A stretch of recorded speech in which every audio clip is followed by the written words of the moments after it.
కూడా అర్థమవుతుంది.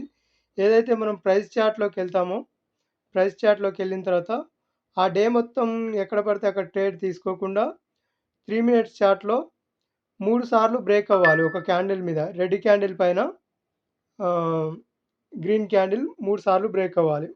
మనం బయింగ్ పాయింట్‌లో చూసుకుంటాం గనుక పీఈలోనైనా, సీఈలోనైనా మార్కెట్ ఎటు వెళ్తుందనేది మనకనవసరం. ఒకవేళ మార్కెటు అప్ సైడ్ వెళ్తుందనేది మార్కెట్ మనం ఉంటే మనం సీఈ చార్ట్ తీసుకొని అందులో మనం గమనించాలి. ఏం గమనించాలి? 3 మినిట్స్ చార్ట్‌లో 3 టైమ్స్ మనం బ్రేక్ అవ్వాలి ఫస్టు. 3 టైమ్స్ బ్రేక్ అయ్యేంత వరకు మనం ఇలా మార్క్స్ ఏసుకుంటూ వెళ్ళాలి. ఇది 30థ్ డేట్ ఒకసారి చూడండి. ఫ్రైడే 30థ్ డేట్‌లో నేనేం చేశానంటే ఫస్ట్ ఇక్కడ క్రాస్ అయింది. ఇక్కడ ఒక మార్కేశాను. ఆహ్, హారిజాంటల్ మార్కేశాను. మళ్ళీ ఇక్కడ బ్రేక్ అయింది. Horizontal mark. మళ్ళీ ఎక్కడ బ్రేక్ అయింది ఇది? హ్మ్. ఒకసారి చూడండి. క్లియర్‌గా చూపిస్తాను. ఇది ఫస్ట్ బ్రేకు. ఇది సెకండ్ బ్రేకు.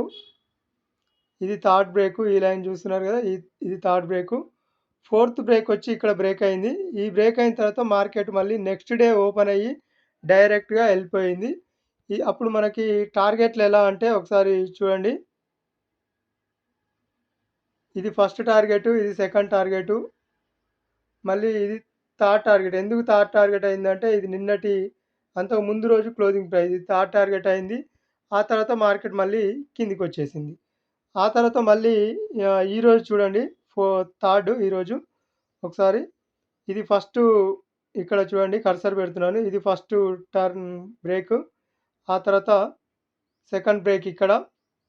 ఇక్కడ కిందికొచ్చింది. కిందికొచ్చినా గూడా నిన్నటి లైన్స్‌ని బ్రేక్ చేసి వెళ్ళలేదు చూడండి.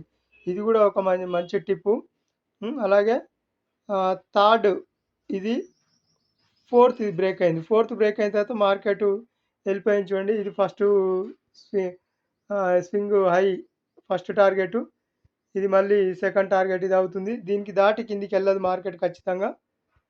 మళ్ళీ ఆ తర్వాత టార్గెట్ ఇది థర్డ్ టార్గెట్ అవుతుంది. కానీ ఈ టార్గెట్ వరకు మాత్రం ఇక్కడి వరకు మాత్రం మనకు టార్గెట్ వచ్చింది. ఇక్కడి వరకు టార్గెట్ కోసం వెయిట్ జేయాలి. ఇక్కడ ఈ కిందనే స్టాప్ లాస్. ఇక్కడ ఎంట్రీ తీసుకొని ఈ కిందే స్టాప్ లాస్ కొంచెం బఫర్ తీసుకున్నా గూడా ఇక్కడ స్టాప్ లాస్ పెట్టి తీసుకోవచ్చు. ఇది ఒక మంచి టిప్ బిగినర్స్ కోసం. ఎక్కువ ట్రేడ్‌లు చేయకుండా ఒక రోజుకి 1, 2 ట్రేడ్‌లు మాత్రమే, ఒక ట్రేడ్ మాత్రమే చేసే వాళ్ళకి ఇది best tip. Okay. Thank you.